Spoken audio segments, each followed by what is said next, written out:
नमस्कार दोस्तों, स्वागत है आप सभी का मेरे इस YouTube चैनल पर। मैं विनीत आज फिर से एक और नई क्लास में आपके सामने चैप्टर नंबर 1 रासायनिक अभिक्रियाएं एवं समीकरण से आज कुछ महत्वपूर्ण परिभाषाएं लेकर आया हूं।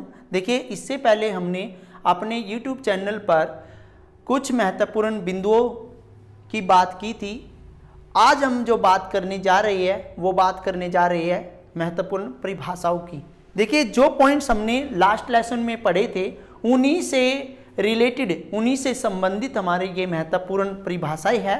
और आज हम जैसे हमने पिछली क्लास में रासायनिक अभिक्रियाओं की बात की थी कि रासायनिक अभिक्रियाएं क्या होती है, जिनको हम केमिकल रिएक्शंस के नाम से साइंस के अंदर जानते हैं कि वे अभिक्रियाएं जिनमें अभिकारकों में परिवर्तन से नए पदार्थ बनते हैं, वह अभिक्रिया। देखिए, यहाँ पे बड़े ध्यान से आपने पढ़ना है। इसमें क्या कहा है, इसने कहा है कि वह रासायनिक अभिक्रिया या वह अभिक्रिया, क्योंकि रासायनिक अभिक्रिया तो हम पढ़ रहे हैं तो इसलिए हमने बोलना पड़ेगा कि वे अभिक्रियाएं जिसमें अभिकारकों में, ये जो अभिकारक होते हैं, अभिकारकों में परिवर्तन होकर नए पदार्थ बन जाते हैं, उन्हें हम रासायनिक अभिक्रिया कहते हैं। जैसे हम पीछे बात कर रहे थे, कार्बन प्लस ऑक्सीजन मिलके क्या बन गया, कार्बन डाइऑक्साइड बन गया। देखिए, जो हमने ये लिखा है ये हमने समीकरण लिखा है, क्योंकि रासायनिक अभिक्रिया की यदि हम बात करें तो यहां पे जैसे इसको लिखना होता तो कार्बन प्लस में ऑक्सीजन हमें जो प्राप्त होगा वो मिलेगा कार्बन डाइऑक्साइड।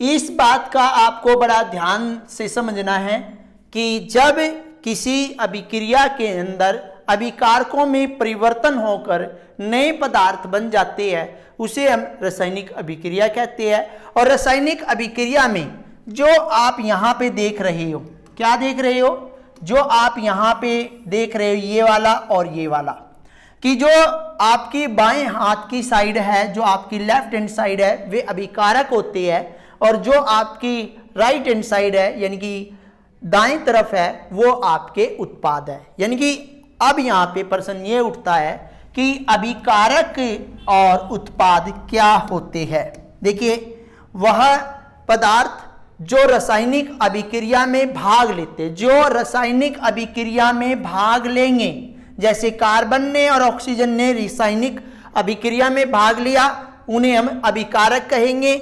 और किसी रासायनिक अभिक्रिया में बनने वाले नए पदार्थों को, किसी रासायनिक अभिक्रिया के उपरांत बनने वाले नए पदार्थों को क्या कहेंगे, हम उत्पाद कहेंगे। तो यहाँ पे आपको समझ में आ गया होगा कि रासायनिक अभिक्रियाएं जो होती है वो उसके अंदर दो चीजें होती है, एक अभिकारक होते हैं, एक उत्पाद होते हैं। और इसके बाद हम मेन पॉइंट पे पहुंचते हैं, रासायनिक समीकरण किन्हें कहते हैं। देखिए, किसी रासायनिक अभिक्रियाओं में अभिकारकों और उत्पादों को संकेतों मतलब हमने पिछले क्लास के अंदर इसको प्रतीकों से दर्शाया था कि किसी रासायनिक अभिक्रिया में अभिकारकों और उत्पादों को संकेतों और सूत्रों के द्वारा व्यक्त करना या दर्शाना रासायनिक समीकरण कहलाता है। देखिए, रासायनिक समीकरण भी दो तरह के होते हैं, एक कंकाली रासायनिक समीकरण और एक संतुलित रासायनिक समीकरण। मैंने आपको पहले जो क्लास कराई थी उसमें बताया था कि मैं जब अगली क्लास कराऊंगा उसमें मैं आपको कंकाली और संतुलित रासायनिक समीकरण के बारे में बताऊंगा। देखिए, जो कंकाली रासायनिक समीकरण है, जो आपका असंतुलित रासायनिक समीकरण होता है, उसको हम कंकाली रासायनिक समीकरण कहते हैं। कहने का मतलब यह है कि इसमें ना तो अभिकारकों की संख्या उत्पाद की संख्या के बराबर होती है, इसमें जो अभिकारक होते हैं और उत्पाद होते हैं उनकी संख्या कभी भी बराबर नहीं पाई जाएगी, क्योंकि ये समान द्रव्यमान को प्रदर्शित नहीं करते। संतुलित रासायनिक समीकरण की यदि मैं बात करूं, पॉइंट नंबर 6 की यदि मैं बात करूं तो ये कह रहा है, यदि किसी रासायनिक समीकरणों में अभिकारक और उत्पादों में प्रत्येक तत्व के परमाणु की संख्या समान है। यदि मैं यहाँ पे कार्बन प्लस ऑक्सीजन लिखूं तो ये बन गया कार्बन डाइऑक्साइड।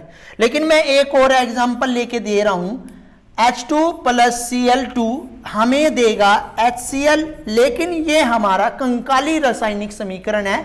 हम इसको बोलेंगे जब किसी हाइड्रोक्लोरिक अम्ल की अभिक्रिया क्लोरीन गैस के साथ होती है तो वह हमें हाइड्रोजन या हाइड्रोक्लोरिक एसिड प्रोवाइड करता है, हमें देता है। तो यहाँ पे ये जो है कंकाली है। जैसे क्यों कंकाली समीकरण है? क्योंकि यहाँ पे हाइड्रोजन 2 है, यहाँ पे 1 है, तो इसको हम क्या करेंगे 2 करेंगे, और यहाँ पे 2 करने से क्लोरीन 2 हो गया, तो इधर भी क्लोरीन 2 है, तो इसको हम संतुलित रासायनिक समीकरण कहेंगे। तो वह रासायनिक अभिक्रिया जिसके अंदर उत्पादों की संख्या अभिकारकों की संख्या के बराबर होती है उसे हम क्या कहते हैं? संतुलित रासायनिक समीकरण कहते हैं। अब जैसे पॉइंट नंबर 1 में हमने रासायनिक अभिक्रिया के बारे में बात की थी, तो अब हम रासायनिक अभिक्रिया के प्रकारों की बात करेंगे, जो कि हम पॉइंट नंबर 7 से कर रहे हैं। सबसे पहले संयोजन अभिक्रिया की बात करते हैं। संयोजन अभिक्रिया क्या होती है? कि वे रासायनिक अभिक्रिया जिसमें 2 या 2 से अधिक अभिकारक, देखिए जिसमें 2 या 2 से अधिक अभिकारकों से एकल उत्पाद का निर्माण होता है उसे संयोजन अभिक्रिया कहते हैं। वह रासायनिक अभिक्रिया जिसमें 2 या 2 से अधिक जो अभिकारक हैं मिलकर एकल उत्पाद का निर्माण करते हैं उसे हम क्या कहते हैं? संयोजन अभिक्रिया कहते हैं। अभी इसी के विपरीत एक वियोजन अभिक्रिया जिसका दूसरा नाम होता है अपघटन अभिक्रिया, वह रासायनिक अभिक्रिया है जिसमें एक पदार्थ से 2 या 2 से अधिक उत्पाद बनते हैं, उन्हें हम वियोजन अभिक्रियाएं कहते हैं। वह रासायनिक अभिक्रिया जिसमें केवल एक पदार्थ से, एक पदार्थ आपके पास होगा और उससे 2 या 2 से अधिक तत्व मिलकर बनेंगे, तो उसे हम वियोजन अभिक्रिया कहते हैं। इसके बाद पॉइंट नंबर 9 और 10 विस्थापन और द्विविस्थापन। देखिए विस्थापन अभिक्रिया मैंने पीछे भी आपको समझाई थी। वे रासायनिक अभिक्रियाएं जिसमें एक अधिक क्रियाशील तत्व किसी यौगिक के विलयन से क्रिया करके अपने से कम क्रियाशील तत्व को उस यौगिक के विलयन से विस्थापित कर देता है, तो उस अभिक्रिया को हम विस्थापन अभिक्रिया कहते हैं। देखिए थोड़ा आसान तरीके से समझिए कि वह रासायनिक अभिक्रिया जिसमें अधिक क्रियाशील तत्व कम क्रियाशील तत्व को उसके विलयन में से विस्थापित कर देता है, तो उसे हम विस्थापन अभिक्रिया कहते हैं। अब द्विविस्थापन अभिक्रिया वह रासायनिक अभिक्रिया है जिसमें अभिकारकों के बीच आयनों का आदान प्रदान होता है, उसे हम द्विविस्थापन अभिक्रिया कहते हैं।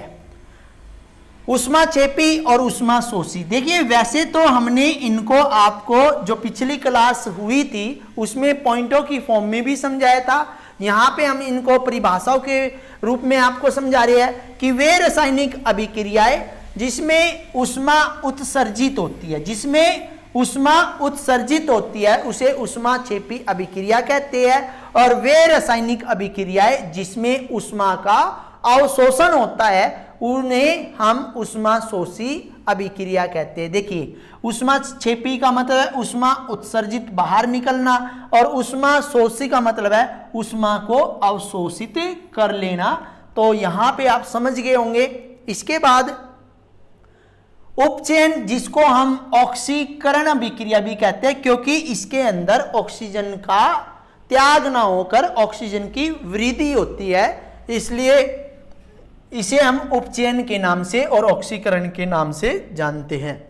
देखिए ऐसी रासायनिक अभिक्रिया जिसमें ऑक्सीजन की वृद्धि, देखिए यहां पे लिखा हुआ है ऑक्सीजन की वृद्धि अथवा हाइड्रोजन की हानि होती है, उसे हम उपचयन अभिक्रिया कहते हैं। और अपचयन इसकी विपरीत होती है कि वह रासायनिक अभिक्रिया या ऐसी रासायनिक अभिक्रिया जिसमें हाइड्रोजन की वृद्धि होती है और ऑक्सीजन की हानि होती है, उसे हम अपचयन अभिक्रिया कहते हैं। पॉइंट नंबर 15 की बात करिए। देखिए, उपचयन और अपचयन, जिसका दूसरा नाम होता है रेडॉक्स अभिक्रिया, वह रासायनिक अभिक्रिया जिसमें एक अभिकारक उपचयित और दूसरा अभिकारक, जो दूसरा अभिकारक है वो अपचयित होता है, यानी कि जिसमें उपचयन भी होता है और अपचयन भी होता है, उसे हम रेडॉक्स अभिक्रिया कहते हैं। इसके बाद पॉइंट नंबर 16, अपचायक क्या होती है। देखिए, अपचायक वे पदार्थ जो स्वयं ऑक्सीकृत होकर दूसरे अभिकारक का अपचयन करते हैं। रिड्यूसिंग एजेंट, देखिए अपचायक का मतलब है वे पदार्थ जो स्वयं ऑक्सीकृत होकर, जिसके पास ऑक्सीजन की कमी है, वो रिड्यूसिंग एजेंट है। जिसके पास ऑक्सीजन की कमी है वो हमारा क्या कहेगा, अपचायक कहेगा।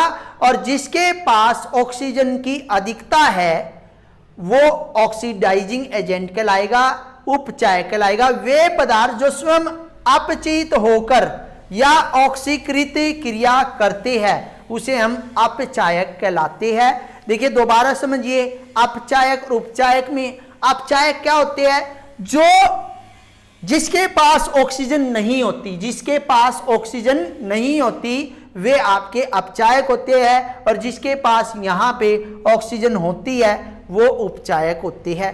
इसके बाद पॉइंट नंबर 18, प्रतिऑक्सीकारक क्या होते हैं। भाई ये पॉइंट बड़ा ध्यान से समझना, एंटीऑक्सीडेंट बोलते हैं वे पदार्थ जो ऑक्सीकरण क्रिया की दर को कम करते हैं, यानी कि ऑक्सीकरण नहीं होने देते, उसे प्रतिऑक्सीकारक कहते हैं।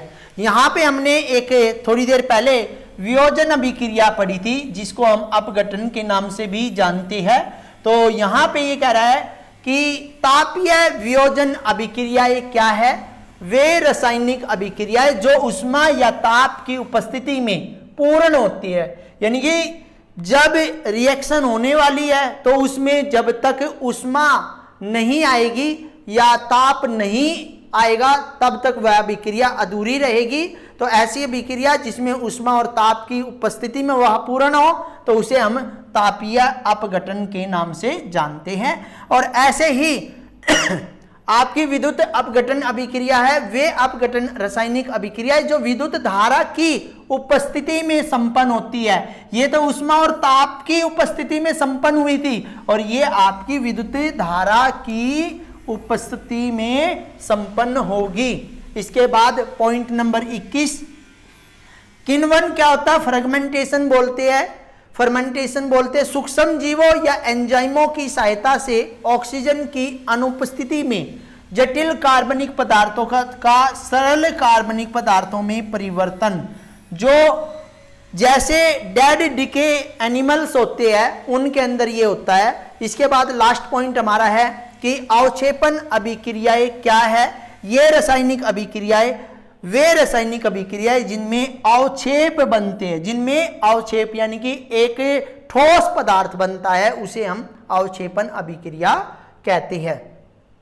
इसके बाद हमारे इस एक्सरसाइज के अंदर, इस क्लास के अंदर केवल ये 2 पॉइंट रहते हैं। विकृत गंधिता क्या कहलाती है, वसा युक्त या तेलीय पदार्थ, उनके ऑक्सीकरण से उनके अंदर स्वाद में भी और उनकी गंध में भी परिवर्तन हो जाता है, उसे विकृत गंधिता कहते हैं। और संक्षारण क्या होता है, जब कोई धातु अपने संपर्क में आने वाले अन्य पदार्थ जैसे अस्त अथवा नमी या ऑक्सीजन की, देखिए जब कोई धातु अपने संपर्क में आने वाले अन्य पदार्थ जैसे